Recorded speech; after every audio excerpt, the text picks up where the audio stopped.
कर्मों का लोप हो गया है। चारों ओर बस अधर्म का राज फैला हुआ है। दुनिया के लोगों को कली ने पीड़ित करके गुलाम बना रखा है। कोई भी किसी देवी या देवता की पूजा नहीं करता है। चारों ओर अंधकार छाया हुआ है। तब भगवान विष्णु बोलेंगे कि अभी तो तुम लोग जाओ, मैं जल्द ही पृथ्वी पर अवतार लेकर तुम्हारा कल्याण अवश्य करूंगा। मेरे साथ साथ सभी देवी देवताओं को भी जन्म लेना है। इसके बाद भगवान कल्कि संभल नामक ग्राम में बैसाख की द्वादशी के दिन जन्म लेंगे। उनके पिता का नाम विष्णु यश और माता का नाम सुमति होगा।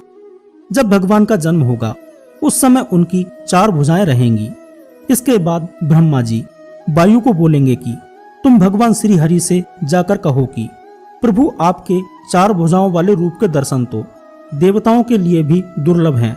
अतः हे नाथ, आप इस चतुर्भुज रूप को छोड़कर मनुष्य रूप बनाइए। तब वायु द्वारा संदेश पाकर प्रभु श्री हरि 2 भुजाओं वाले मनुष्य रूप को धारण करेंगे। लेकिन भगवान का यह रूप देखकर उनके माता पिता अचंभित रह गए। लेकिन प्रभु की माया से मोहित होकर उन्हें लगा कि शायद हमने भ्रमवश ऐसा देखा होगा। इसके बाद विष्णु यश जी प्रभु के नामकरण के लिए ऋग्वेद, सामवेद और यजुर्वेद के बड़े बड़े ज्ञानियों को बुलाएंगे।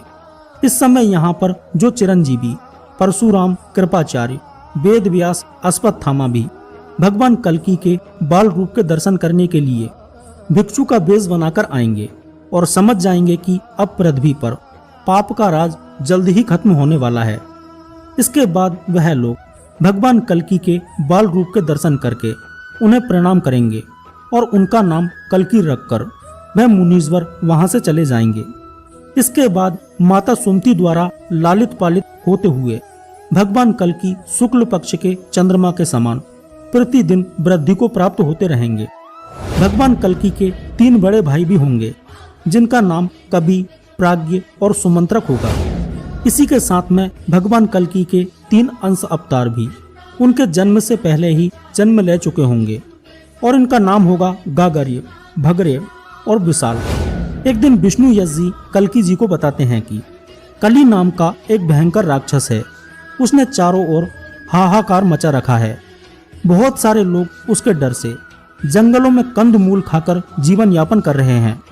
उसकी वजह से सारे वैदिक कर्मों का लोप हो गया है। संसार की दशा बहुत ही भयंकर हो गई है। पाप, अधर्म, अन्याय, अत्याचार आदि सब कुछ बहुत ज्यादा बढ़ गया है। पिता के यह वचन सुनकर भगवान कल्कि बहुत दुखी हो जाएंगे और वह पिताजी से बोलेंगे कि आप चिंता न करें, मैं आज ही उस कली का अंत करने का निश्चय करता हूँ। इसके बाद बहुत सारे ज्ञानी जन भगवान कल्कि का उपनयन संस्कार करते हैं और भगवान कल्कि शिक्षा ग्रहण करने के लिए गुरुकुल के लिए निकल जाते हैं। कल्कि जी को गुरुकुल जाता हुआ देखकर महेंद्र पर्वत निवासी परशुराम जी उन्हें अपने आश्रम ले जाते हैं और बोलते हैं कि मैं भृगु वंश में उत्पन्न महर्षि जमदाग्नि का पुत्र, वेद वेदांत के तत्व को जानने वाला, धनुर्वेद विद्या विदारत परशुराम हूँ। मैंने इस पृथ्वी को क्षत्रिय विहीन कर ब्राह्मणों को दक्षिणा स्वरूप दे डाली थी। अब तुम धर्म पूर्वक मुझे अपना गुरु मानो। मैं तुम्हें हर प्रकार की शिक्षा दूंगा। मैं यहाँ महेंद्र पर्वत पर तपस्या करने आया हूँ। यहाँ तुम सभी वेदों का अध्ययन करो और जो कोई भी ग्रंथ तुम पढ़ना चाहो उसे पढ़ो। यह सब सुनकर भगवान कल्कि ने परशुराम जी को प्रणाम किया और वेदों का अध्ययन करने लग गए। धीरे धीरे भगवान कल्कि जी ने 64 कलाओं और कई अस्त्रों और शस्त्रों को चलाने का ज्ञान प्राप्त कर लिया और गुरु परशुराम जी से हाथ जोड़कर बोले कि गुरुजी आपका बहुत बहुत धन्यवाद।